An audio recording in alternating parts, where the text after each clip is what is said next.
So you made a case for, if it's okay, if you made a case for strength here, just practically speaking, why do you think Trump has talked about peace a lot?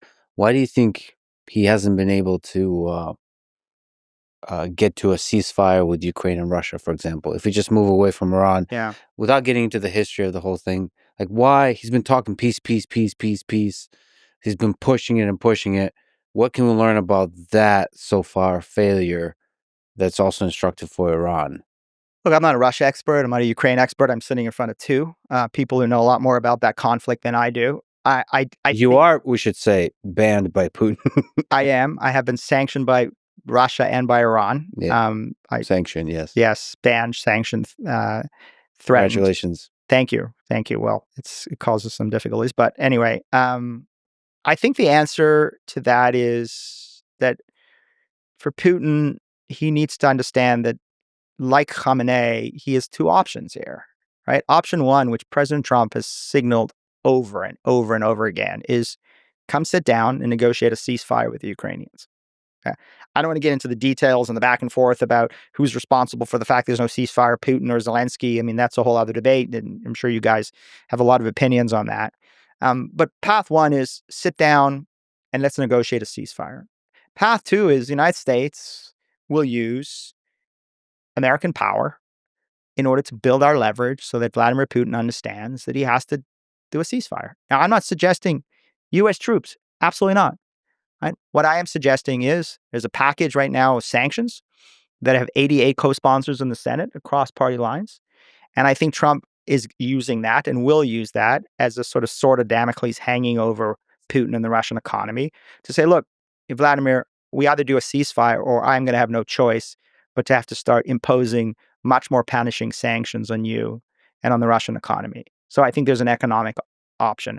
I think there's a military option. And I think the biggest mistake Biden made in this whole war, and there's many mistakes in terms of signaling, not having U.S. credibility, Afghan debacle, which signaled to Putin that he could invade without any kind of American response, is he kind of went in and he tied Ukraine's hands behind their back. I mean, he actually tied one hand behind their back while they were fighting with the other hand, and he refused to give him the kinds of systems that early on in the war would have allowed the Ukrainian military to be able to hit Russian forces that were mobilizing on the Russian-Ukrainian border.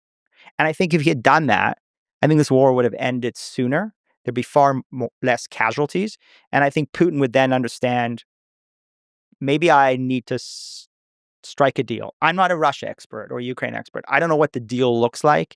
You keep the Donbass, you keep Crimea, you keep, larger chunks of eastern Ukraine.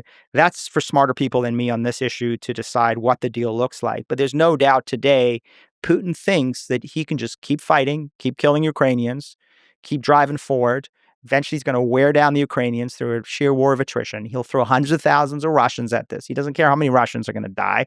That's the way the Russians and the Soviets have fought wars for many, many years. Just endless number of Russian bodies being thrown into the meat grinder.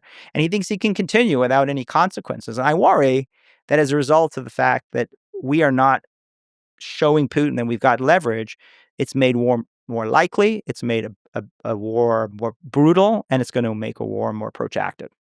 But increasing military aid to Ukraine, in the case that you described, also has to be coupled with extreme pressure to make peace. Correct. Extreme pressure to make peace. Which Trump hopefully appears to be doing now in Iran.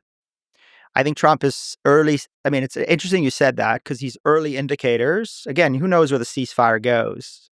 But I think it was important. He slapped Khamenei, but he also said to Bibi, enough. And it's like, okay, now we're going back to Oman. There's going to be a temporary ceasefire. Now let's negotiate.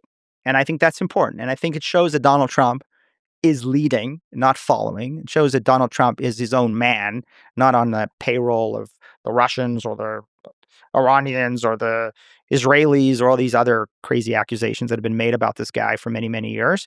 And he's going to give, as they say, peace a chance. And he's going to give a ceasefire a chance. He's going to give negotiations a chance. But I don't think he's sending the message to the Iranians, and he needs to send it to Putin, is if you don't take me up on my offer, right, I've already demonstrated that I am serious, and I will use American power carefully and selectively in the way that I've done in the past.